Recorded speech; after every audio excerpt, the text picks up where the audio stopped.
Alrighty, welcome to another Gatton CNC Live. Man, what a difference a week makes. It's about 66 degrees out here. That's Fahrenheit for you other folks that do the Celsius thing.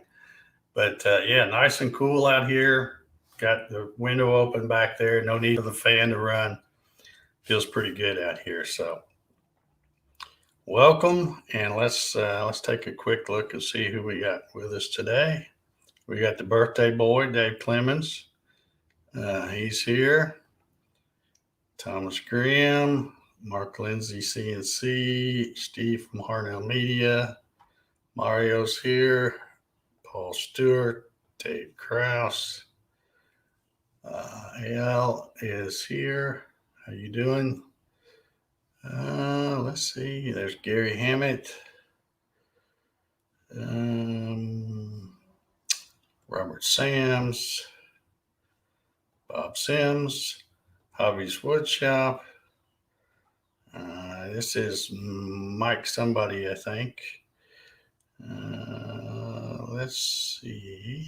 Bradley Johnson, Kevin Els. Man, a bunch of folks here today. Andre 44, Rob Schuster, LB Sharp, Gary Long, Bart Bixel. All right.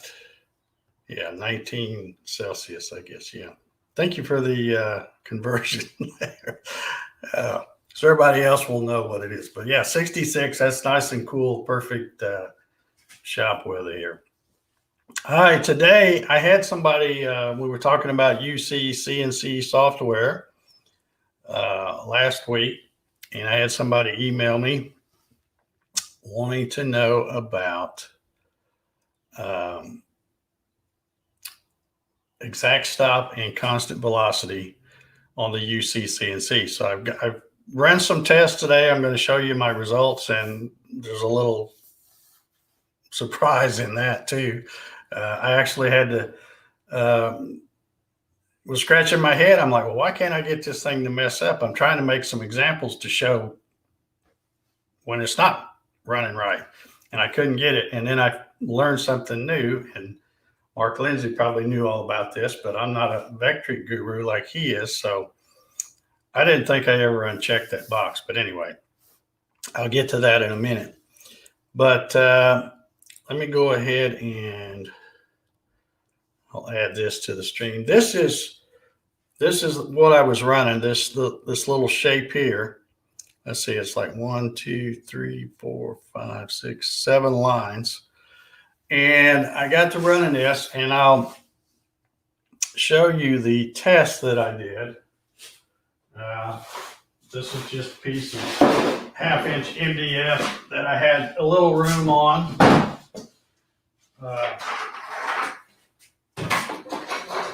So I'll show you. I think y'all can see this pretty good.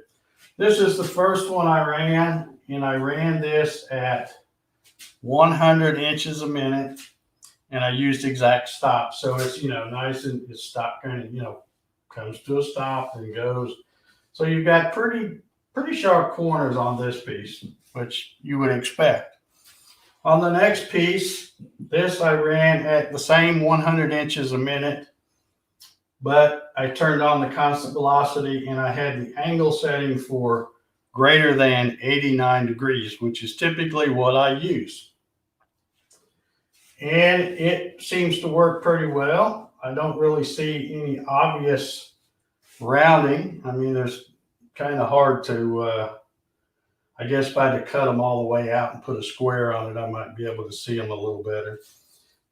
This is the next one that I ran, and I just basically sped it up to 150 inches a minute, thinking, as soon as I get fast enough, it'll start messing up. And it still did a pretty good job on this one. There's maybe just a slight little bit of rounding right here on this spot. But everything else is still pretty square. Okay, so then I sped it up even more. I went to 200 inches a minute. And again, everything's still pretty square. Maybe a little more rounding right there at that spot. really hardly noticeable. And then I came over here, and you'll have to excuse this, is because I ran out of space. I ran a second one, but this one here on the outside edge here, I ran at 200 inches a minute, which was the same as that, and still ran it pretty good. Okay, well, it's about this time I'm starting to say, hey, something doesn't smell right here. Why is this, why am I having such a hard time getting it to mess up? Well, dumb old Dave, it took me about 5 parts before I thought, well, let me investigate this. So let me pull this back up over here. I got to taking a closer look at this G code, and as soon as I scrolled down, because I really wasn't paying any attention to it when I ran it, and I wasn't changing the G code when I sped it up. I was just using the this here, because it said 100% is 100 inches a minute.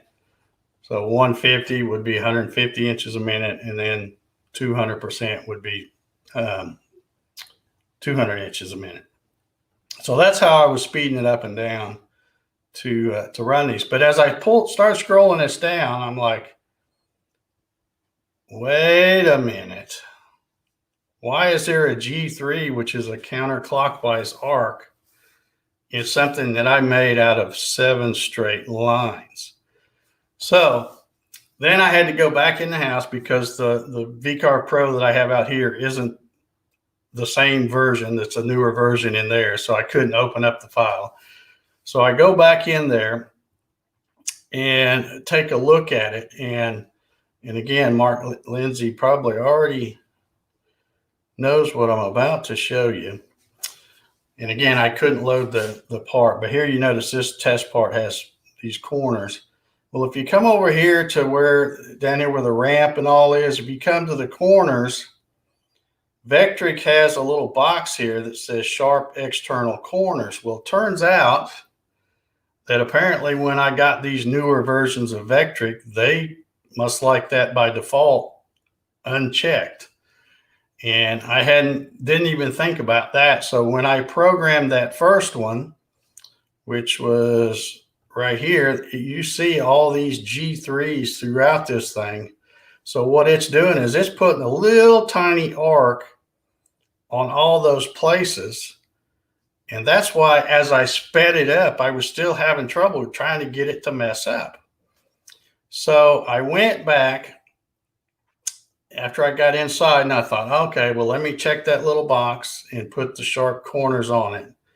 And then I came back out here. And now when you look at the G code, this is what I should have noticed to start with. It's all G1 commands, which are straight lines. So you can see as I flip this around, there's no little arc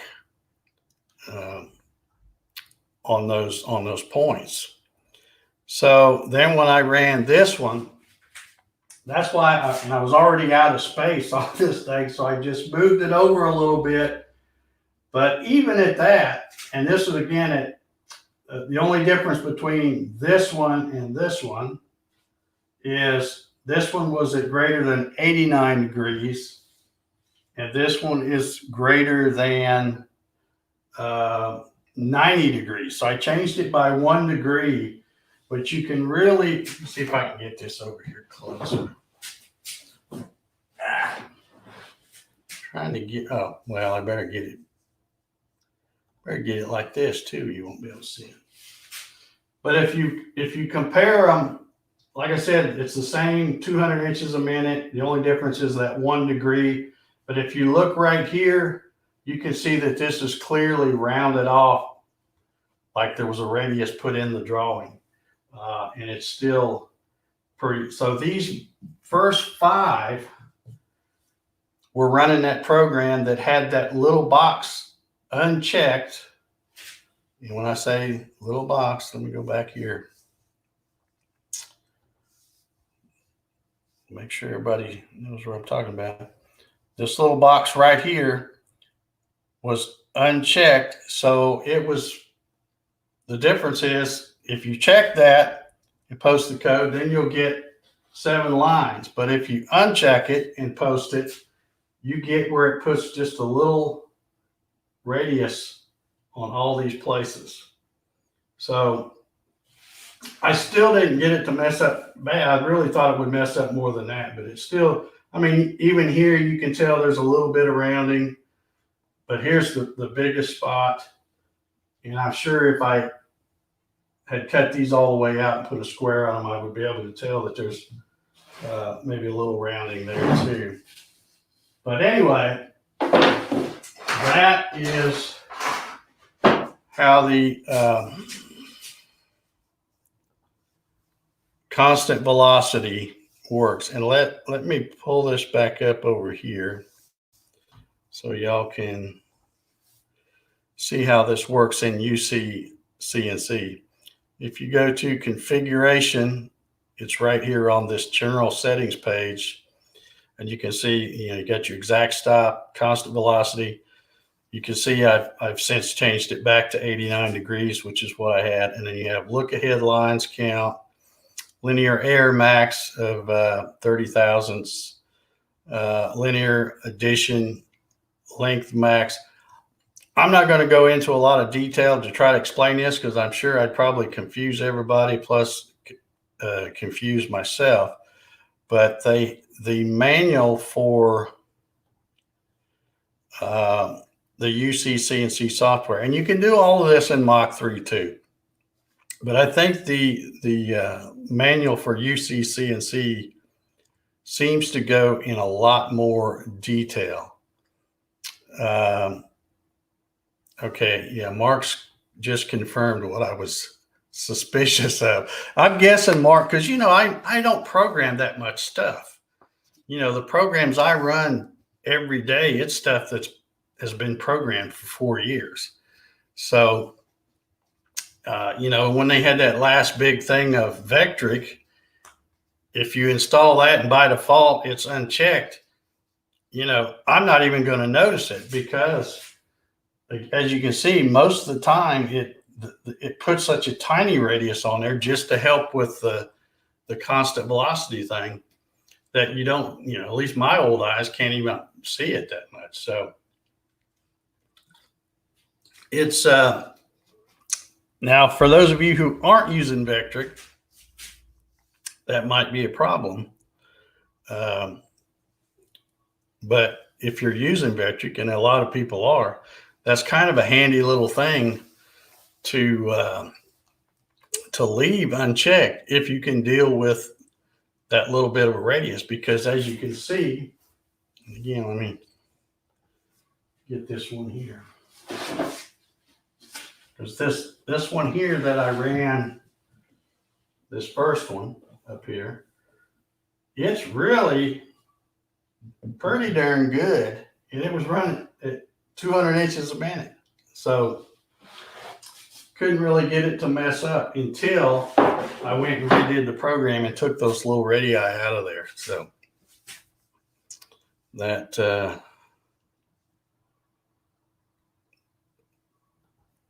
yeah, I think, and that's the way it is with most of the things with Vectric. Once you have it set up and then save a file, they stay that way. It's just something that, I never even thought of because, like I said, I don't really write any new programs. And when I do, it's something that whether I forget to uncheck that or check it, it doesn't matter whether it's perfectly squared off or has that little tiny radius on there anyway. So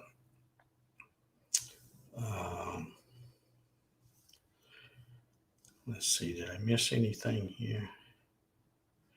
Listen, Tape, he's no guru. You're fast becoming one, my friend.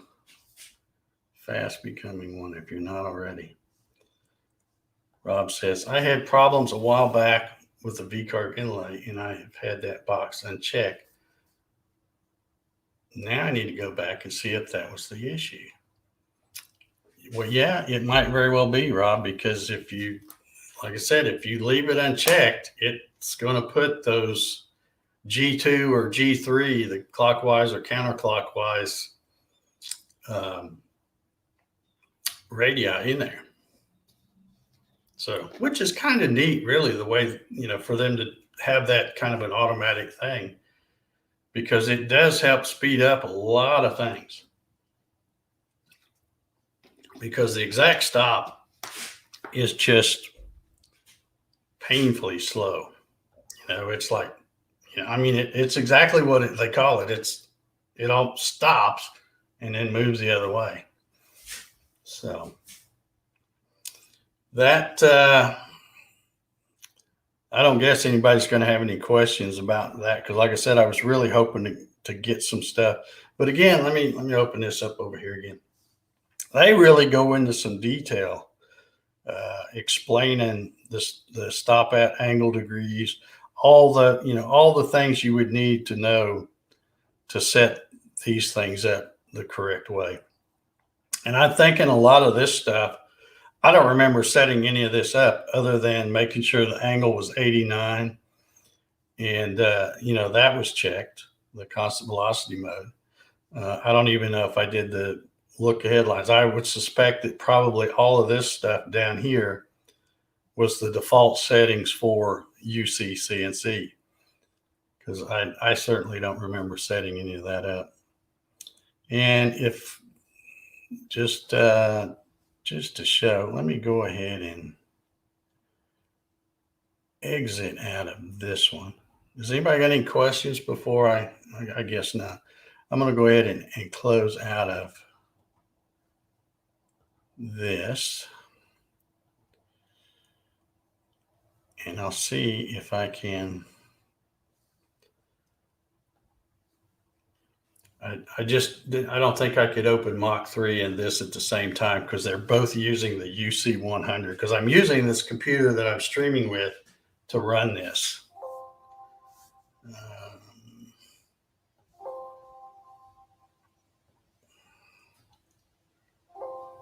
Well, he knows the firmware is different, so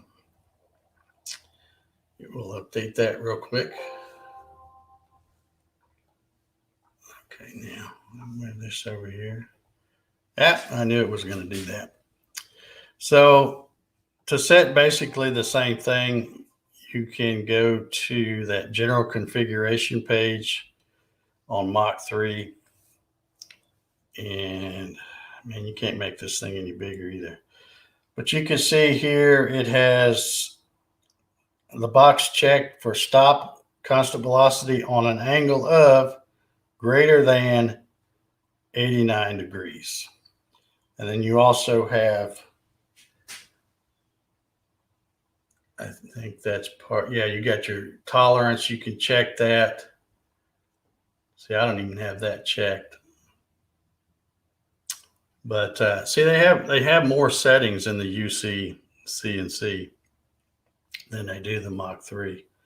But I have always just had that checked and used 89 degrees. And anything else, if it rounds off, it's not enough where I notice it anyway, where it makes my parts not work. So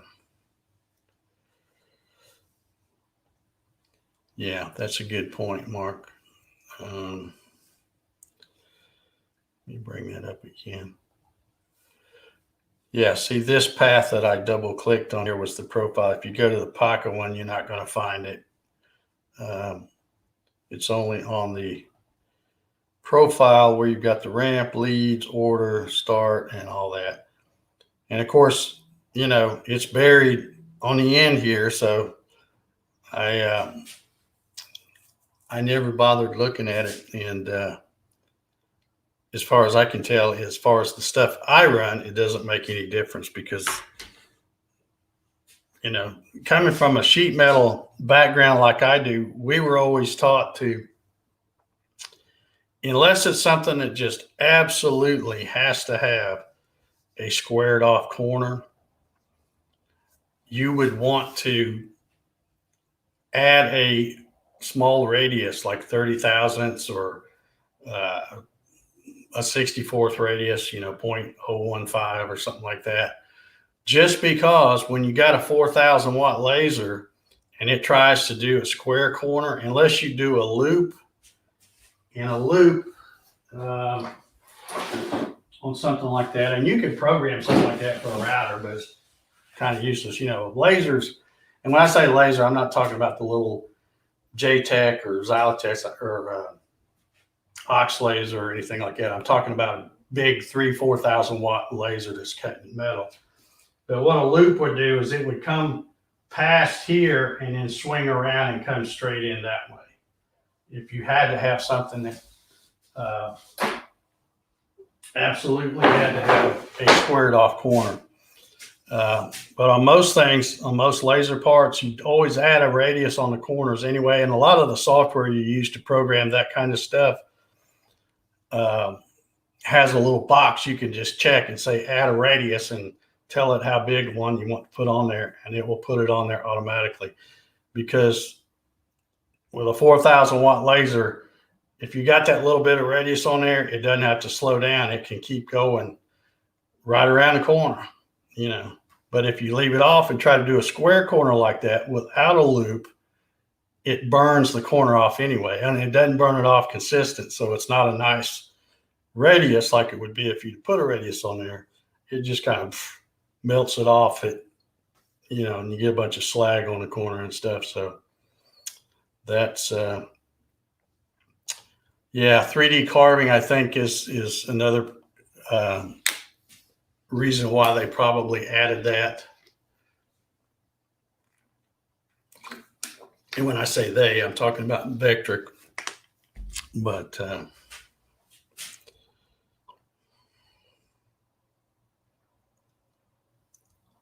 okay, so he says, well, if it's only profile, then that would not explain my inlay problem. Yeah, you might have something else going on there.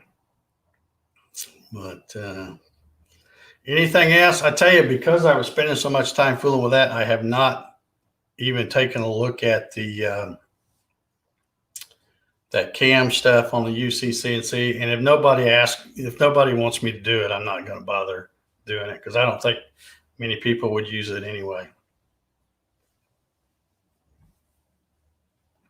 That loop is in V-carve.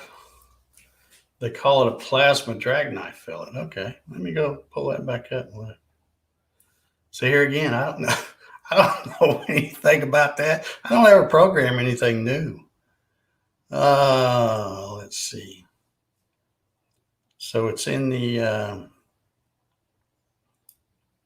fillet tool over here. All right, let's take a look at that.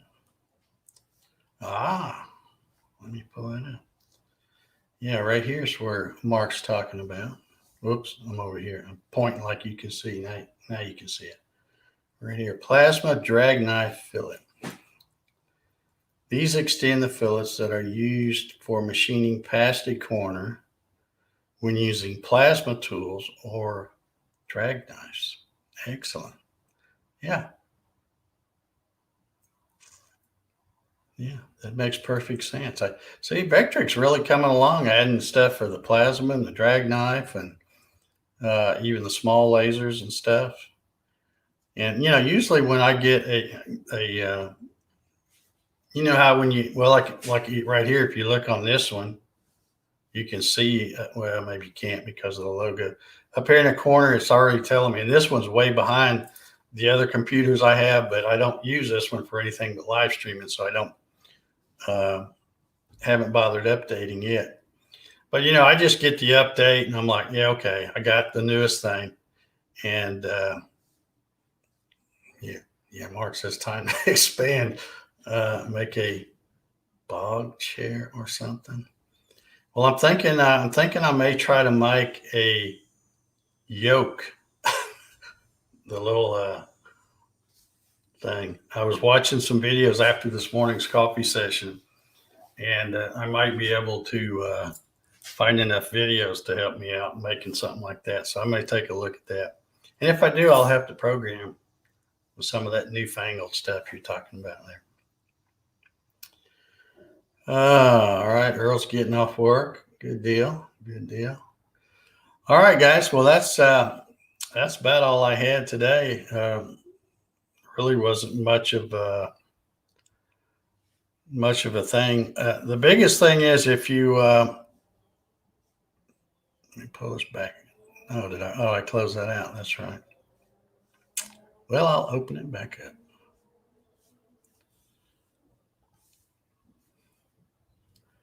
Yeah, if you get ready to do this, like I said, the manual for UCCNC, and it's in Mach 3 too. I don't, like I said, I don't think their explanation is as detailed as this one. But if you get ready to do it, you can just play around with those numbers till the part you get, assuming you're running some scrap material or something, comes out the way you want.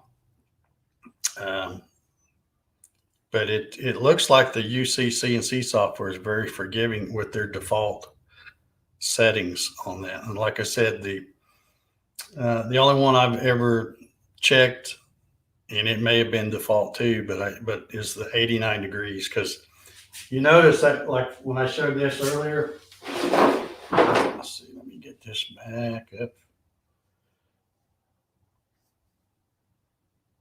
Oh, no, that's good. When I showed this one earlier, the difference between here, right here, where that point is and this point, there's a big difference, but it's only, everything was the same except for 1 degree in that constant velocity setting. So 1 degree, depending on the speed you're running, might make a big difference. All right, ding, ding. Okay, get this back over. Okay, there we go. Yeah, so if you get ready to do it, just play around with, I think 89 is probably a good starting point. And you got to remember, this is the greater than symbol. So when it says stop at angle greater than 89 degrees, if you have this set at 90, it's going to go, well, it's not greater than 90 because it is a 90. So you may get a little rounding there. So that's why I use 89 degrees. And then, of course, the farther you look ahead is probably good. The air, when I say look here, that now it says linear air max 1,000. It said 30 thousandths a while ago. So I don't know what's up with that. Because all I did was close it out and reopen. Oh, I know why. It's because, hold the phone here, people. All right, so this should probably tell you, because this is the default profile. So where am I at? So this is probably their default settings. So maybe I did change that to 30 thousandths. Because if I come over here and add the profiles, hit this one. Oops. Yeah.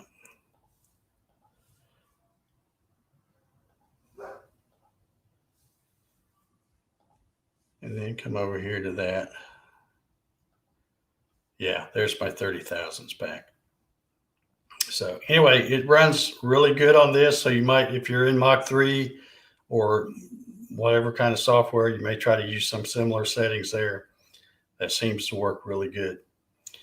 And I did another little sample on the end, and actually I had to speed it up so fast that it actually lost steps on the stepper motor before it would mess up. So I couldn't even get a bad example out of that one without, I did, Bob. Thank you much. I will be watching some more videos this afternoon and trying to learn a little bit more about that. Because it looks like it's going to be a while before anybody gets those back in stock at a reasonable price. If I remember correctly, you said you imported. Well, I did, but also remember that it doesn't. When you bring in that XML file from Mach 3 and import it in, it gets most everything right, but not everything. Now, I can't remember whether it got that right or not. It may have, but you want to go back and go through if you're going to run UCCNC, you want to come and go through all the configuration stuff, really check out all of this, the homing sequence, make sure in all of this, make sure that it got this, because I'm pretty sure the limit pins and all that, I don't think it had that correct. I could be wrong, but there's a lot of things it imports in, but it doesn't get everything correct. So at least it didn't when I did it, but maybe they've improved it. So, all right, guys, thanks for tuning in today. I guess I'm going to wrap it up with this one. I guess anybody's got any more questions? I don't see any more. No, I don't see any more. All right. Anybody else got something they want to see me do? Just put comments somewhere where I'll see them, because I usually go back and look at the different comments and stuff. So if there's something else you want to see me do, whether it be UCCNC, Mach 3, or, well, that's pretty much all I have, those two. But anyway, I guess I'll call this one done, and we will see y'all next week. So everybody have a good one.